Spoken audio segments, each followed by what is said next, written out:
Hello everyone, welcome to my YouTube channel.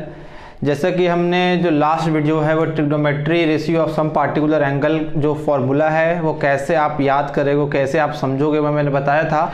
Trigonometry के जिस exercise से सबसे ज़्यादा लोग डरते हैं वो ट्रिग्नोमेट्री आइडेंटिटीज़ है, ठीक है। उसमें सबसे बड़ा रीजन जो होता है वो फार्मूला का होता है। अगर आपको फार्मूला नहीं याद है तो वो चैप्टर जो है वो बहुत टफ होते चल जाता है। तो आपको अगर फार्मूला याद है, अगर फार्मूला के बाद आइडेंटिटी को बनाते हैं तो बहुत ईजिली बनता है। तो आज जो भी फार्मूला है मैं सब सारे फार्मूले को लिखता हूँ, कैसे आपको याद करना है फार्मूला मैं ये भी समझाता हूँ। आप फार्मूला देखिए, उसके बाद से हम लोग आज एमसीक्यू जो है वो स्टार्ट करेंगे।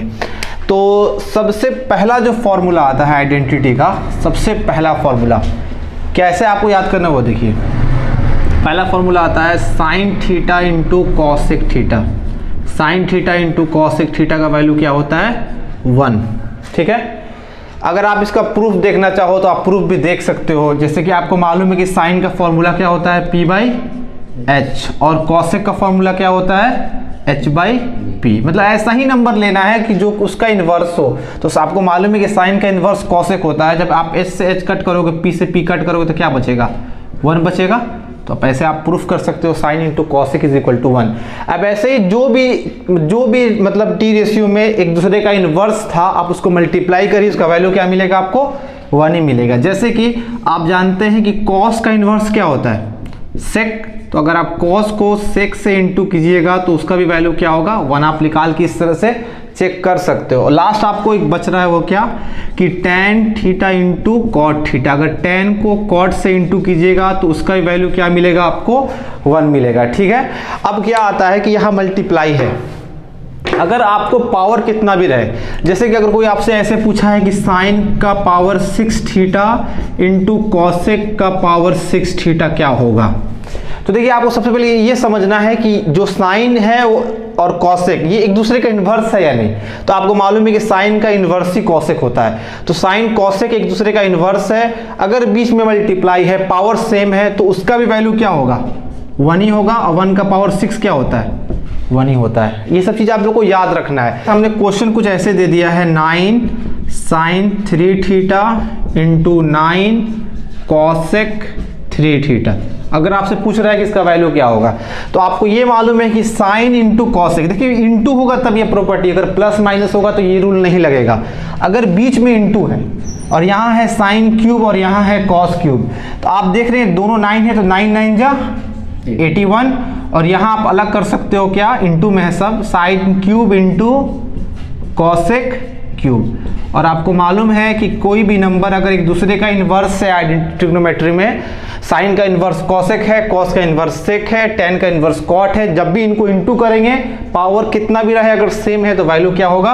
1 ही होगा। 81 1 जा 81, ठीक है। ऐसे आप इस फॉर्मूले का आप यूज कर सकते हो। इस पे भी क्वेश्चन बिहार बोर्ड में आता रहता है। इसके बाद हम सेकंड फॉर्मूला पे आते हैं। सेकंड फॉर्मूला क्या है? यही इसी का इन्वर्स प्रॉपर्टी है कि अगर हम यहाँ से साइन निकालना चाहें तो कॉसेक कहाँ आ जाएगा? नीचे आ जाएगा। तो हम इसको ऐसे लिख सकते हैं, sine theta is equal to 1 cosec theta. या अगर आपसे कोई पूछ रहा है कॉसेक निकालिए तो साइन क्या होगा? इसके नीचे आ जाएगा। तो ये हो जाएगा cosec theta is equal to 1 sine theta. Same ऐसे करके आप इन दोनों का एक फॉर्मूला में कैसे आपको याद करना है वो मैं समझा रहा हूं। Cos into sec is equal to 1। तो अगर आपको अगर कॉस निकालना है तो कॉस के लिए आपको किसको नीचे लाना पड़ेगा? सेक को। तो ये हो जाएगा 1 सेक थीटा। और अगर आपको सेक निकालना है तो सेक निकालने के लिए आप क्या करिएगा? क्या नीचे आएगा? 1 कॉस थीटा। वैसे आपको सेम काम करना है tan और कॉट के लिए। अगर आपको जब tan निकालना है तो tan थीटा जब आप निकालिएगा तो यहाँ क्या बच रहा है? कॉट। कॉट यहाँ जाएगा 1 के नीचे, तो tan theta is equal to 1 cot theta. वैसे अगर आपको अगर कॉट निकालना हो तो कॉट के लिए क्या हो जाएगा फॉर्मूला? आपको 1 tan थीटा, ठीक है। अगर आप जैसे अब यहाँ देखिए, आपको समझना है, अगर जरूरी नहीं है कि अगर सिर्फ साइन रहे तो 1 कॉसेक। अगर साइन का पावर 3 थीटा है तो आप यहाँ क्या लिख सकते हैं? 1 कॉसेक 3 थीटा। अगर कहीं मान के चलिए एग्जाम्पल है, अगर साइन का पावर 4 थीटा है, आपको इसको लिखना है कॉसेक के फॉर्म में, तो आप सोचिएगा कि मेरे पास तो फॉर्मूला साइन का होता है 1 कॉसेक। ऐसा कुछ भी नहीं है। आप पावर जितना यहाँ ऐड करिएगा यहाँ ऐड होते चल जाएगा। अगर यहाँ 4 है तो आपको ये मालूम है कि साइन का इन्वर्स क्या होता है? कॉसेक होता है। साइन का इनवर्स कॉसेक होता है। जब यहाँ पावर 4 है तो यहाँ की पावर क्या हो जाएगा, 4 ही हो जाएगा। जैसे आपको यही याद रखना है। जैसे अगर कहीं लिखा हुआ है कॉट का पावर 3 थीटा, तो आपको अगर इसको tan के फॉर्म में लिखना है तो क्या होगा, 1/tan कॉट का होता है, और यहाँ पावर 3 है तो यहाँ भी पावर क्या हो जाएगा, 3। आप ऐसे करके फॉर्मूला का सही से यूज कर सकते हैं। इसके बाद हम आगे बढ़ते हैं अपने फॉर्मूले पे। फॉर्मूला है, क्या फॉर्मूला है वो देखिए आप ध्यान से। फॉर्मूला है sine square theta plus cos square theta, इसका वैल्यू क्या होता है, 1 होता है। अगर आपको कैसे ये 1 होता है अगर आपको प्रूफ करना है तो मैं यहाँ साइड में आपको बताता हूँ। देखिए sine square plus cos square 1 कैसे होता है। साइन का फॉर्मूला क्या होता है, जैसे आपने टी रेशियो में पढ़ाया था मैंने, साइन का फॉर्मूला होता है p/h। अगर इसके ऊपर स्क्वायर है तो मैं भी क्या करूँगा, यहाँ पे स्क्वायर लगा दूंगा। कॉस का फॉर्मूला क्या होता है, b/h, तो यहाँ पे ब्रैकेट में मैं रखूंगा b/h, यहाँ पे भी स्क्वायर है तो मैं स्क्वायर लगा दूंगा। नेक्स्ट क्या करेंगे कि जब हम ब्रैकेट हटाएंगे, जब ब्रैकेट हटाएंगे तो न्यूमरेटर डिनोमिनेटर दोनों पे स्क्वायर आएगा, तो ये हो जाएगा मेरा p का स्क्वायर और ये हो जाएगा h का स्क्वायर, और यहाँ पे ये हो जाएगा b का स्क्वायर और ये हो जाएगा h का स्क्वायर। अगर इसका एलसीएम लेंगे तो h स्क्वायर का h स्क्वायर का एलसीएम जब दोनों सेम रहता है तो मैंने क्या बताया था कि अगर डिनोमिनेटर में सेम रहता है तो उसको एक बार उतार देते हैं और ऊपर वाले को ऐड कर देते हैं, तो p square plus b square. और आप लोगों को मालूम है पाइथागोरस थ्योरम भी मैंने पढ़ा के आगे बढ़ रहा हूँ। परपेंडिकुलर का स्क्वायर प्लस बेस का स्क्वायर क्या होता है, हाइपोटेनियस का स्क्वायर, और नीचे भी क्या है, हाइपोटेनियस का स्क्वायर। कट गया तो वैल्यू क्या हो गया, 1। तो ऐसे करके आप इसको प्रूफ भी कर सकते हो कि sine square plus cos square का वैल्यू 1 कैसे होता है। अब देखिए इसके हेल्प से आप 2 फॉर्मूला और निकाल सकते हो। अगर आपसे सिर्फ पूछता है कि साइन स्क्वायर बराबर क्या होगा तो आप क्या करोगे, तो साइन स्क्वायर निकालने के लिए आप सिंपली बस क्या करोगे, 1, ये प्लस उधर जाएगा तो माइनस कॉस स्क्वायर हो गया। अगर कहीं आपको 1 माइनस कॉस स्क्वायर दिया आप साइन स्क्वायर लगा सकते हो, फॉर्मूला है। अगर आपको यहाँ से कॉस स्क्वायर निकालने को बोले तो आप क्या करोगे, कॉस स्क्वायर निकालने को बोलता है तो जैसे आपको अगर साइन स्क्वायर निकाले थे तो कॉस को उधर भेज दिए थे, अगर कॉस आपको निकालना है तो साइन को उधर भेज दो तो हो जाएगा 1 माइनस साइन स्क्वायर थीटा। ठीक है, ऐसे करके आप ये रिलेशन याद कर सकते हो। आपको बस इसमें समझना क्या है, समझना ये है कि ये जो साइन और कॉस का जो रिलेशन था ये ऑलवेज पॉजिटिव में रहना चाहिए। मतलब साइन स्क्वायर और जो पावर है वो हमेशा स्क्वायर रहना चाहिए, तब जाके 1 होगा। अगर पावर 2 से ज़्यादा हो जाए या 2 से कम हो जाए तो 1 नहीं होगा। साइन है तो साइन होना चाहिए, कॉस है तो कॉस होना चाहिए, दोनों पे स्क्वायर, बीच में प्लस, तो इज इक्वल टू क्या होगा, 1।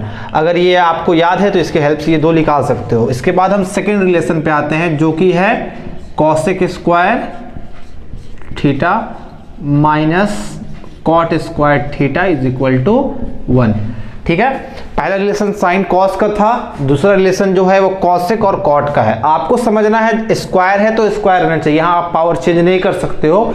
इससे पहले मैंने बताया था कि आप पावर अलग अलग ले सकते हो जब मल्टीप्लाई में रहे, डिवाइड में रहे, पर इस केस में ऑलवेज अगर 2 है तो 2 रहेगा, कॉसेक पॉजिटिव है तो पॉजिटिव में रहेगा, कॉट निगेटिव में तो वैल्यू होगा 1। अगर आप साइन चेंज कर देते हो तो ये +1 क्या हो जाएगा, -1 हो जाएगा। ठीक है, मतलब मेरे कहने का मतलब ये है कि अगर ऐसा कहीं लिखा हुआ है cot square theta minus cosec square theta, दोनों पे स्क्वायर है, बस चेंज क्या हुआ है, साइन चेंज हुआ है। जो नेगेटिव था वो पॉजिटिव हो गया, जो पॉजिटिव था वो नेगेटिव, तो इसका वैल्यू क्या हो जाएगा, -1। इसको आप याद रखिएगा।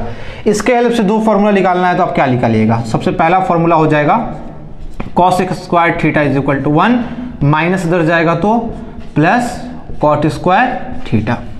ठीक है, 1 प्लस कॉट स्क्वायर जहां भी आएगा कॉसेक स्क्वायर आप लिख सकते हो।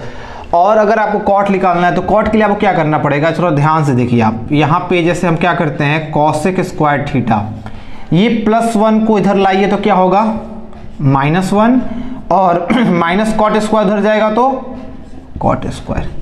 मतलब कि आप कॉट स्क्वायर का फॉर्मूला क्या लिख सकते हो, कॉसेक स्क्वायर -1। अगर आपको एक याद है तो उसके हेल्प से आप 2 फॉर्मूला खुद से बना सकते हो। कैसे बना सकते हो वो मैं आपको बता चुका हूँ। आखिरी रिलेशन जो होता है वो सेक और टैन का होता है। वो क्या रिलेशन है, तो वो रिलेशन है आपका sec square theta minus tan square theta is equal to 1। ठीक है, अब इसमें क्या है कि ये स्क्वायर पे है तो स्क्वायर ही रहना चाहिए, अगर स्क्वायर से ज़्यादा हो गया तो ये फॉर्मूला अप्लाई नहीं कर सकते हो। दूसरा चीज़ कि सेक पॉजिटिव में है, टेन नेगेटिव में है तभी 1 होगा, अगर ये चेंज हो जाए तो -1 होगा। पर यहाँ ऐसा कुछ नहीं है क्योंकि दोनों पॉजिटिव में है, अगर आप किसी को पहले लिख देते हो तब भी वैल्यू 1 होगा। पर अगर यहाँ पे, अगर मेरे कहने का मतलब अगर ऐसा दिया हुआ है tan square theta minus sec square theta, देखिए दोनों पे स्क्वायर है, बस साइन चेंज है तो इसका वैल्यू क्या हो जाएगा -1। इसके हेल्प से आप दो फॉर्मूला निकाल सकते हो। कैसे निकालो? जैसे ऊपर निकालो, अगर कोई आपसे पूछता है सेक स्क्वायर थीटा क्या होगा तो 1 आप वैसे लिखोगे, माइनस उधर जाएगा तो प्लस tan स्क्वायर थीटा। वैसे अगर आपसे कोई पूछा है tan स्क्वायर निकालने के लिए तो यहाँ पे माइनस है, तो उसके लिए आपको क्या करना है कि ये सेक स्क्वायर वाले टर्म को वैसे उतार दीजिए आप, और ये +1 इधर जाएगा तो -1, और माइनस tan स्क्वायर इधर जाएगा तो tan स्क्वायर।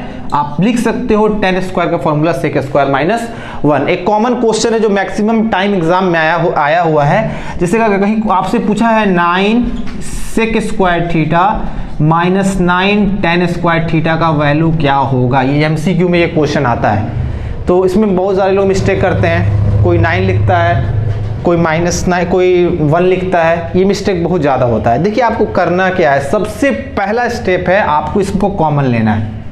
कॉमन कैसे लीजिएगा? दोनों में कॉमन क्या है? 9, तो 9 कॉमन लीजिएगा तो यहाँ क्या बचेगा? Sec square theta minus tan square theta. जैसे आप दोनों में से 9 बाहर निकाल लिए, जब यहाँ से 9 निकल गया तो सेक स्क्वायर, यहाँ से 9 निकल गया तो tan स्क्वायर। अब आपको क्या करना है कि sec square minus tan square, आपको साइन पे भी ध्यान रखना, ये मिस्टेक होता है बहुत बार, sec square minus tan square. तो ठीक है, रिलेशन सेट है, सेक पॉजिटिव में है और tan निगेटिव में है, दोनों का पावर 2 है तो वैल्यू क्या होगा? 1। 9 1 जा 9। यही क्वेश्चन को कभी क्या करता है वो चेंज करके कुछ ऐसा कर देता है, जैसे मैं यहाँ पे क्वेश्चन लिख रहा हूँ, कभी कभी वो चेंज ऐसे कर देता है 9 tan square theta -9 sec square theta, ऐसे कर देता है क्वेश्चन। सेम स्टेप आपको पहले क्या करना है, दोनों में क्या कॉमन लेना है? 9। बिल्कुल सही, 9 कॉमन ले लिए तो यहाँ क्या बचा? tan स्क्वायर थीटा, बीच में साइन क्या है? 9 निकल गया तो सेक स्क्वायर। अब यहाँ पे स्टूडेंट क्या करते हैं, कुछ बिना सोचे इसका वैल्यू 1 बैठाते हैं, 9 1 जा 9 लिख के आते हैं, जो कि आंसर गलत है। कैसे गलत है वो आप देखिए, दोनों पे स्क्वायर है पर रिलेशन चेंज है। मैंने क्या बताया था आपको कि सेक पॉजिटिव में रहना चाहिए tan निगेटिव में, तब जाके 1 होता है। यहाँ पे पावर तो दोनों में 2 है, वो सही है, पर यहाँ क्या है कि यहाँ का सेक पॉजिटिव था, यहाँ सेक निगेटिव है, यहाँ tan निगेटिव था, यहाँ tan क्या है? पॉजिटिव। तो इसका वैल्यू क्या होगा? +1 या -1? यहाँ पे मैंने उस रिलेशन को लिख रखा है -1, कि अगर आगे साइन चेंज हो जाता है किसी का तो उसमें क्या होगा, अगर वो पॉजिटिव रिलेशन में था तो वो किस में आ जाएगा? -1 में। तो -9 9 × -1 क्या हो जाएगा? -9। देखिए ये फर्क देखिए आप, बस आगे पीछे मैंने कर दिया तो ये फर्क आगे आपको याद रखना है। अगर कुछ भी नहीं पूछा है, अगर सीधा पूछा था sec square minus tan square तो 1, अगर चेंज करके बोलेगा तो -1। ये टर्म और ये रिलेशन आप जरूर याद रखिएगा, इस पे बहुत ज़्यादा कंफ्यूजन लोग को होता है, ये कि किसको पहले लेना है किसको बाद में लेना है। साइन स्क्वायर और कॉस स्क्वायर में ऐसा कोई प्रॉब्लम नहीं होता, कभी भी प्रॉब्लम होता है कॉसेक और कॉट वाले रिलेशन में और सेक और tan में, प्लस माइनस का ये रिलेशन जो है वो होता रहता है, ठीक है। और लास्ट कुछ अलजेब्रा का फॉर्मूला है, मैं इसको लिख देता हूँ, वो भी आपके यूज में आता है, उसके बाद से मैं सीधा MCQ स्टार्ट करता हूँ। अब क्या करते हैं, कुछ अलजेब्रा का फॉर्मूला जो है वो आइडेंटिटी में यूज होता है, वो फॉर्मूला मैं लिख देता हूँ। वो फॉर्मूला आप जानते भी हैं, तो जिसमें पहला फॉर्मूला जो आता है वो होता है a + b का होल स्क्वायर। क्या होता है? a² + b² + 2ab। इस पे ब्रेक कैसे करते हैं, मतलब बहुत लोग को ये प्रॉब्लम आता है, तो मैं इसके लिए भी एक अलग सा वीडियो बना दूंगा, ठीक है। उसके बाद से सेकंड जो फॉर्मूला है वो इसी का उल्टा, अगर पॉजिटिव है तो निगेटिव। इसका फॉर्मूला क्या होता है? a² + b² - 2ab, ठीक है। जो फॉर्मूला आइडेंटिटी में यूज होगा, MCQ में भी यूज होगा बनाने में, वो मैं फॉर्मूला लिख रहा हूँ आपको, ठीक है। थर्ड जो है वो होता है a + b और a - b का फॉर्मूला क्या होता है?